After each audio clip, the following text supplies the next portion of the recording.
विभाग के बाद अब स्टैंप विभाग में तबादलों पर सवाल खड़े हो गए हैं। स्टैंप एवं निबंधन विभाग में उप निबंधकों के तबादलों पर सवाल उठे हैं, जहां उप निबंधकों ने सीएम को पत्र लिखकर इस बाबत शिकायत की है। तबादला प्रक्रिया में नियमों की धज्जियां उड़ाने का आरोप लगा है। उप निबंधकों ने सीएम से जांच कराने की मांग की है।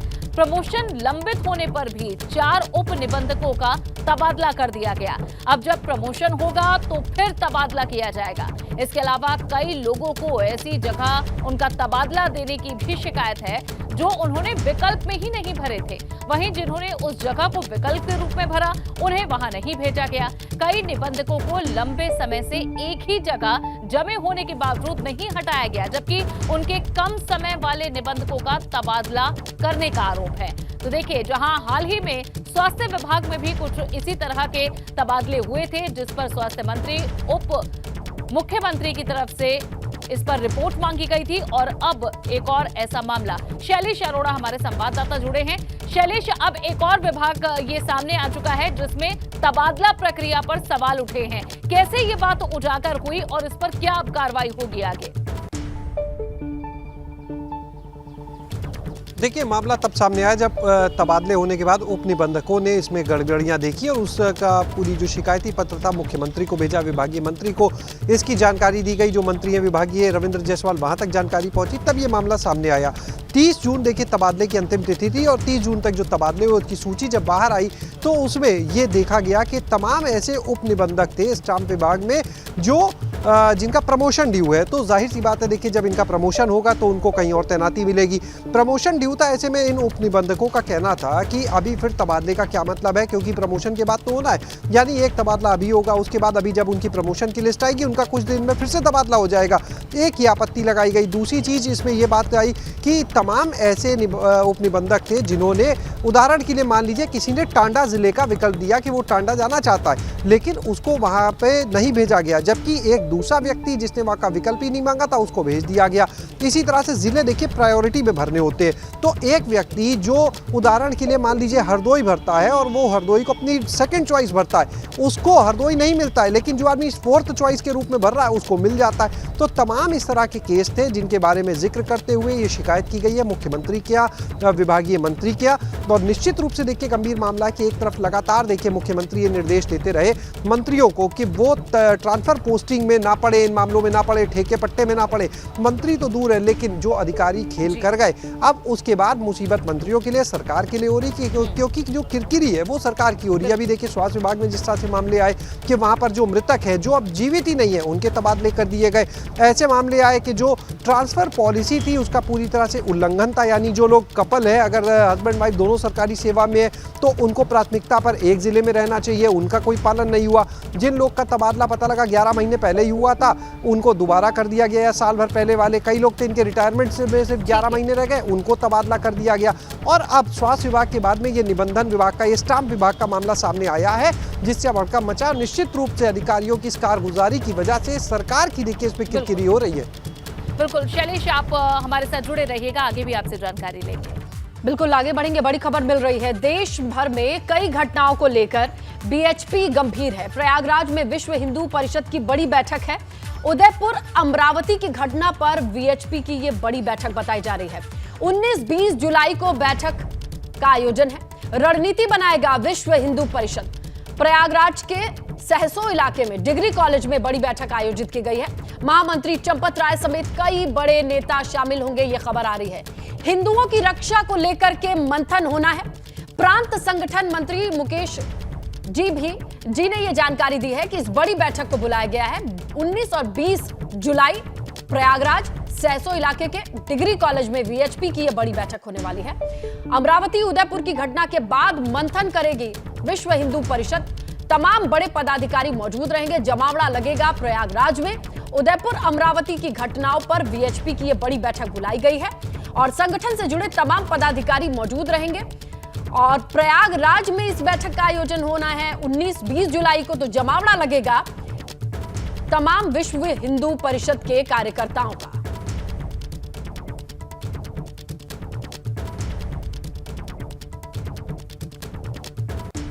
तो तो ये तो थी वीएचपी की बैठक को लेकर बात। अब भाजपा की भी आज बैठक होने जा रही है, उस पर भी बात कर लेते हैं। यूपी भाजपा की आज एक अहम बैठक होने वाली है। आज लखनऊ में भाजपा दफ्तर में सुबह 10 बजे बड़ी बैठक होगी, जहां इस बैठक में अध्यक्षता भाजपा के प्रदेश अध्यक्ष स्वतंत्र देव सिंह करेंगे। इस बैठक में भाजपा की यूपी के सभी मोर्चों के अध्यक्षों को बुलाया गया है। सभी पदाधिकारियों को भी बैठक में रहने के लिए कहा गया है। भारतीय जनता पार्टी प्रदेश पदाधिकारियों की बैठक में पार्टी के आगामी अभियानों और कार्यक्रमों पर चर्चा करेगी। बैठक में प्रदेश पदाधिकारी, जिला अध्यक्ष, जिला प्रभारी शामिल होंगे। साथ ही कार्य योजना बैठक में मुख्यमंत्री योगी आदित्यनाथ, पार्टी के राष्ट्रीय उपाध्यक्ष और प्रदेश प्रभारी राधा मोहन सिंह, प्रदेश अध्यक्ष स्वतंत्र देव सिंह, उप मुख्यमंत्री केशव प्रसाद मौर्य, ब्रजेश पाठक और प्रदेश महामंत्री संगठन सुनील बंसल भी शामिल होंगे। तो आज यूपी भाजपा की ये अहम बैठक होगी, जिसमें अभियान और कार्यक्रमों पर मंथन किया जाएगा। तो भाजपा का मिशन 2024 तैयार हो रहा है, उससे जुड़ी हुई ये अहम जानकारियां जान लीजिए। आज इस बाबत 10 बजे पार्टी मुख्यालय पर एक अहम बैठक होने वाली है। यूपी के सभी मोर्चों के अध्यक्ष इस बैठक में शामिल होंगे। सभी जिला अध्यक्ष और जिला प्रभारी खास तौर पर रहेंगे। साथ ही सभी पदाधिकारियों को इस बैठक में बुलाया गया है। इसमें अभियानों और कार्यक्रमों का प्लान तैयार किया जाएगा। साथ ही प्रदेश अध्यक्ष स्वतंत्र देव सिंह इस बैठक की अध्यक्षता करेंगे। कार्य योजना बैठक में सीएम योगी आदित्यनाथ भी मौजूद रहेंगे और इनके अलावा यूपी के प्रदेश प्रभारी राधा मोहन सिंह भी इस बैठक में पहुंचेंगे। साथ ही डिप्टी सीएम केशव प्रसाद मौर्य और ब्रजेश पाठक भी इस बैठक में पहुंचेंगे। इनके अलावा प्रदेश संगठन महामंत्री सुनील बंसल भी इस बैठक में शामिल होंगे। तो बूथ स्तर तक की प्रभावी कार्य योजना पर चर्चा इस बैठक में की जाएगी। बिल्कुल, और बिल्कुल अनु, जिस तरीके से आपने जानकारी दी कि इस बैठक में क्या कुछ चीजें होने वाली हैं, किस मद्देनजर और कौन कौन शामिल होने वाला है, लेकिन ग्राउंड पर क्या सोच करके इस मीटिंग को बुलाया गया है, इसकी डिटेल्स हमारे सहयोगी शैलेश के पास है। उन्हीं का रुख करते हैं। शैलेश, ये क्या रेगुलर प्रैक्टिस होने वाली, ये जो हम अक्सर देखते हैं कि बीजेपी वक्त वक्त पर ऐसी बैठकों को बुलाती है, लेकिन कुछ खास है इस बैठक को लेकर के? कि अगर हम सरल शब्दों में कहें तो 2024 को लेकर ये अगर हम कह सकते हैं जो कार्यक्रम और अभियान चलने हैं उसकी सबसे पहली बैठक, इस तरह से अगर इसे कहें तो गलत नहीं होगा, क्योंकि इतनी बड़ी बैठक 2024 को ध्यान में रख के अब तक तो नहीं हुई है। विधानसभा चुनाव के बाद अगर आप देखें कि उससे पहले विधानसभा चुनाव पर मंथन चल रहा था और अब 2024 पर शुरू हुआ, तो एक तरह से पहली बैठक होगी जो 24 को लेकर इतने बृहद स्तर पर हो रही है। तस्वीरें दिखाते हैं, भाजपा कार्यालय में मौजूद है और सामने आप देख सकते हैं ये भारतीय जनता पार्टी कार्यालय। ये एक पंडाल आप लगा हुआ देख रहे हैं, कुछ चेयर्स डाली गई है यहाँ पर।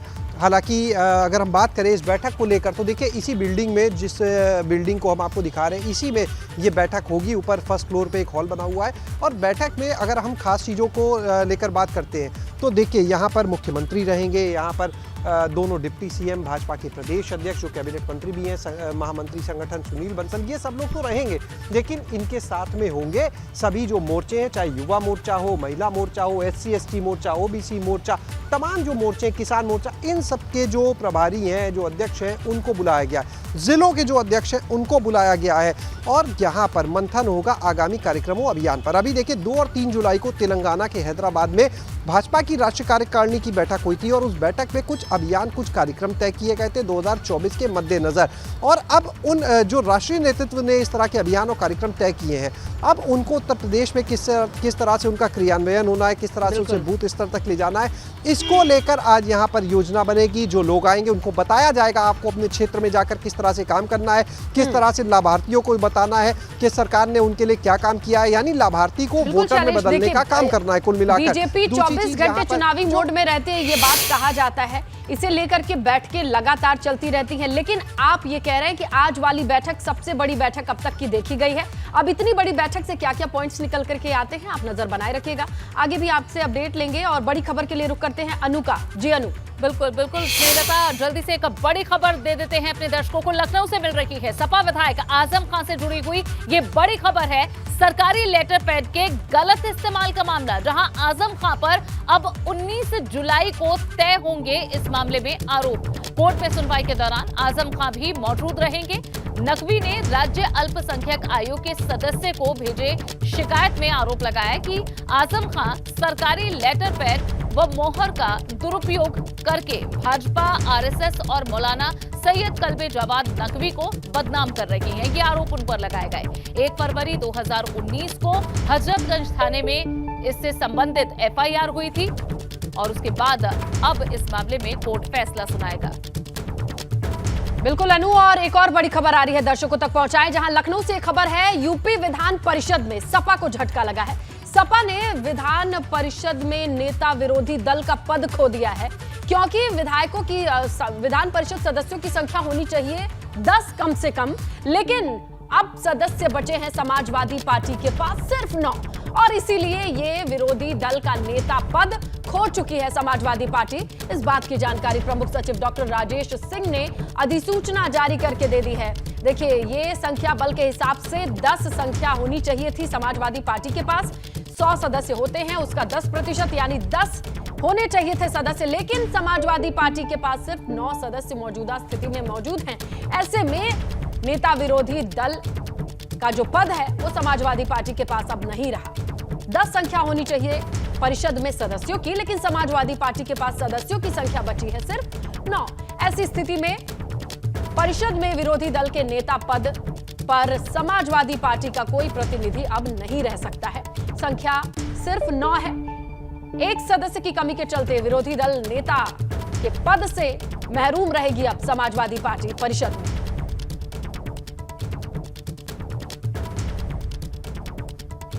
तो एक बड़ा झटका है स्नेहलता, जिसे इस तौर पर देखना चाहिए, और ऐसे में एक बड़ी तैयारी के साथ अब देखना होगा कि क्या समाजवादी पार्टी उतरती है या नहीं ग्राउंड पर। अब चलिए खबरों में आगे बढ़ लेते हैं। आज एनडीए की राष्ट्रपति पद की उम्मीदवार द्रौपदी मुर्मू चुनाव प्रचार करने के लिए लखनऊ आएंगी। मुख्यमंत्री आवास पर होने वाली बैठक में द्रौपदी मुर्मू भाजपा, अपना दल और निषाद पार्टी के विधायकों से मत और समर्थन देने की अपील करेंगी। इतना ही नहीं, उनके सम्मान में मुख्यमंत्री आवास पर भोज भी रखा गया है। इसके अलावा वे गैर भाजपा दलों से भी समर्थन मांगेंगी। आपको बता दें कि बसपा सुप्रीमो मायावती पहले ही मुर्मू को समर्थन देने का ऐलान कर चुकी हैं।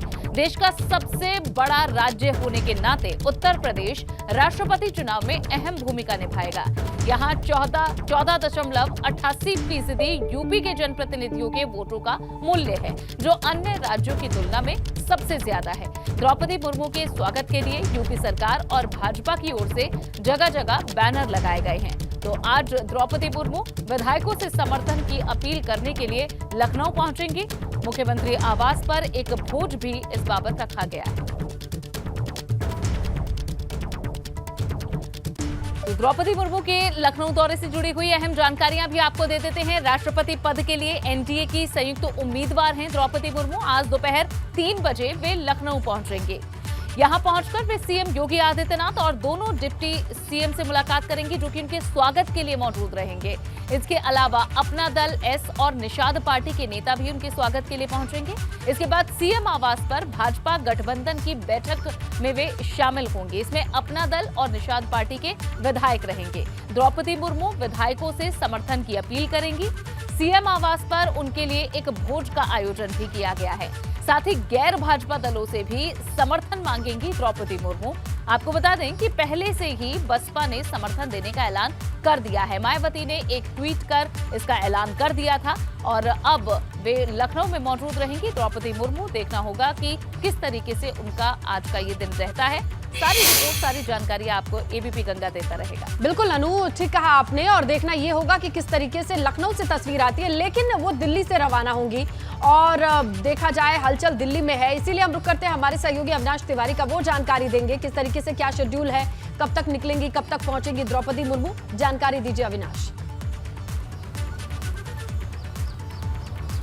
देखिए स्नेहलता, अगर बात करें तो द्रौपदी मुर्मू तकरीबन 1:30 बजे करीब इंदिरा गांधी अंतर्राष्ट्रीय एयरपोर्ट से स्पेशल चार्टर्ड विमान के जरिए लखनऊ पहुंचेंगी और वहां पे उनके स्वागत के लिए मुख्यमंत्री समेत तमाम सारे बड़े नेता मौजूद रहेंगे। क्योंकि जिस तरीके से वो राष्ट्रपति पद की उम्मीदवार हैं, तो तमाम सारे राज्यों में वो विजिट कर रही हैं और वहाँ पे तमाम सारे राजनीतिक दलों से अपने लिए समर्थन मांग रही है। उत्तर प्रदेश की अगर बात करें तो 2 राजनीतिक दल ऐसे हैं जिन्होंने अभी तक अपने पत्ते साफ नहीं किए हैं कि आखिर वो किस उम्मीदवार का समर्थन करेंगे। उनमें अगर बात करें तो जनसत्ता दल है, जो कि राजा भैया की पार्टी है, उनके 2 विधायक हैं। इसके अलावा अगर बात करें तो सुहेल देव भारतीय समाज पार्टी यानी कि जो ओम प्रकाश राजभर की पार्टी है, जिनके 6 विधायक आते हैं, उन्होंने भी अब तक अपने पत्ते साफ नहीं किए कि वो एनडीए के उम्मीदवार को समर्थन करेंगे या फिर यूपीए के उम्मीदवार को समर्थन करेंगे। लेकिन जिस तरीके से राजा भैया लगातार अतीत में भी भारतीय जनता पार्टी को सपोर्ट करते हुए आए थे, तो ऐसे में उम्मीद जताई जा रही है कि वो इस बार भी भारतीय जनता पार्टी को सपोर्ट करेंगे। लेकिन जिस तरीके से सुहेल देव भारतीय समाज पार्टी ने अब तक अपनी ओर से कोई बात नहीं कही है कि किस पार्टी के किस नेता को समर्थन करेंगे, तो ये सबसे महत्वपूर्ण बात हो जाती है कि क्या ओम प्रकाश राजभर एनडीए के उम्मीदवार द्रौपदी मुर्मू का समर्थन करेंगे या नहीं करेंगे। ये सबसे महत्वपूर्ण बात देखने वाली बात होगी। बाकी अन्य राजनीतिक दलों की बात करें तो जिनका भी प्रतिनिधित्व उत्तर प्रदेश विधानसभा के अंदर है या फिर लोकसभा के अंदर है, उन तमाम सारे दलों ने अपने अपने समर्थन का ऐलान कर दिया है। खासतौर से अगर बात करें तो यूपीए के उम्मीदवार के साथ जहां समाजवादी पार्टी, कांग्रेस और जयंत की आरएलडी खड़ी हुई है, तो वहीं अगर बात करें तो एनडीए के उम्मीदवार के साथ अपना दल निषाद पार्टी और बहुजन समाज पार्टी खड़ी हुई है। लेकिन 2 राजनीतिक दल अभी उत्तर प्रदेश के अंदर ऐसे हैं जिनके प्रतिनिधि विधानसभा के अंदर मौजूद हैं, उन्होंने अभी अपनी ओर से पत्ते साफ नहीं किए। उनमें से अगर बात करें तो जनसत्ता दल है जो कि राजा भैया की पार्टी है, दूसरा ओम प्रकाश राजभर है। ओम प्रकाश राजभर की जिस तरीके से अखिलेश यादव के साथ इस समय अनबन चल रही है, तो ऐसे में अब देखने को कि ओम प्रकाश राजभर क्या यूपीए के उम्मीदवार यशवंत सिन्हा को सपोर्ट करते हैं या दलों पर आज द्रौपदी मुर्मू के जो अपील है मत और समर्थन देने की, उसका कैसा असर होगा ये भी देखना होगा। अविनाश, फिलहाल शुक्रिया इस पूरी जानकारी के लिए। बिल्कुल अनु, और चलिए आगे बढ़ते हैं, दर्शकों तक अगली खबर पहुंचाते हैं जो कानपुर से है। हाजी वसी और हयात स्टाम्प चोरी में भी फंसे हैं। एक अपडेट आ रही है, दोनों की संपत्ति 11 संपत्तियों में से 16 लाख के स्टाम्प की कमी पाई गई है। यानी एसडीएम और एसआईटी स्टाम्प की जांच करने के लिए कमेटी ने इस पूरे मामले को पकड़ा है। जब जांच हुई तब ये बात सामने आई है। अब एडीएम फाइनेंस कोर्ट ने दोनों को ये नोटिस जारी किया है। तो देखिए, हाजी वसी पर शिकंजा और कसता जा रहा है। जहां कई प्रॉपर्टीज के जब दस्तावेज खंगाले गए तो 16 में से 11 ऐसी प्रॉपर्टी हैं जिसके स्टाम्प में कमी पाई गई है। चलिए ज्यादा डिटेल लेंगे हमारे सहयोगी रतीश से। रतीश, किस तरीके की खामी है ये, जरा आसान शब्दों में समझाइए। देखिए, कानपुर हिंसा मामले में बिल्डर हाजी वसी और मास्टरमाइंड हयात की संपत्तियों की जांच की जा रही है। एसआईटी जांच में तमाम तथ्य सामने निकल के आए थे, लेकिन एडीएम और एआईजी स्टाम्प ने भी इस बाबत जांच की, क्योंकि इन पर आरोप है कि इन्होंने अकूत धन संपत्ति अर्जित करते हुए विवादित प्रॉपर्टी की खरीद करी और उसी में स्टाम्प चोरी की भी बात कही जा रही थी। अब दोनों की 11 संपत्तियों में 16 लाख रुपए के स्टाम्प की कमी पाई गई है। एडीएम फाइनेंस कोर्ट ने दोनों को नोटिस भी जारी कर दिया है और ये जांच एडीएम स्टाम्प की जांच कमेटी ने मामला पकड़ा है। जी बिल्कुल, अब स्टाम्प चोरी का ये मामला बताया जा रहा है। और रतीश, अगर ऐसी स्टाम्प चोरी की अगर खबर पुख्ता हो जाती है तो इसमें क्या क्या कॉन्सिक्वेंसेस बनेंगे, आगे क्या हो सकता है? देखिए, फाइनेंशियल क्राइम है, आर्थिक अपराध है और आर्थिक अपराध में भी इन लोगों की धाराएं बढ़ेंगी और उसके बाद ज्यादा गंभीर अपराध, धार्मिक जैसे कहा जाता है कि फाइनेंशियल क्राइम नहीं होता है, लेकिन फिर भी अपराध होता है और अपराध की एक तयशुदा सजा होती है।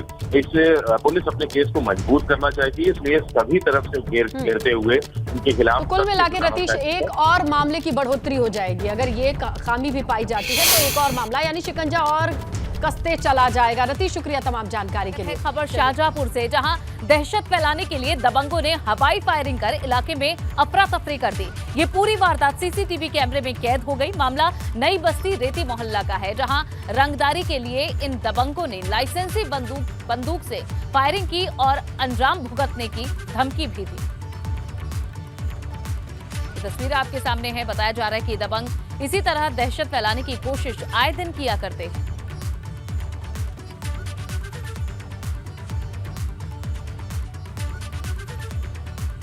ये तस्वीरें आपको दिखा रहे हैं। इस मामले में पुलिस ने अब शिकायत दर्ज कर ली है।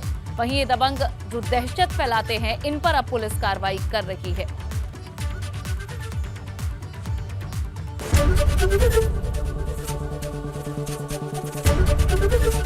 एबीपी गंगा, खबर आपकी, जुबान आपकी।